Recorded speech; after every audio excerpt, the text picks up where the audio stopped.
Hello guys, আসসালামু আলাইকুম। আশা করি সকলে ভালো আছেন। তো প্রতিদিন সকালবেলা ঘুম থেকে ওঠার পর আমি জানলা থেকে প্রতিদিন এরকম একটা ভিউ দেখতে পাই।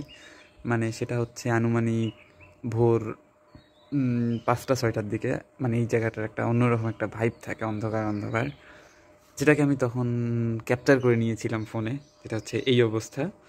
আর সেটাকে আমি অনেক দিন ধরে চেষ্টা করতাম যে আমার খাতার মধ্যে যেন সেটাকে আটাইতে পারি। আর here it is my dream. যদিও অ্যাকুরেট করতে পারছি কিনা জানি না, তবে চেষ্টা করছি, চেষ্টার কোনো ত্রুটি রাখি নাই।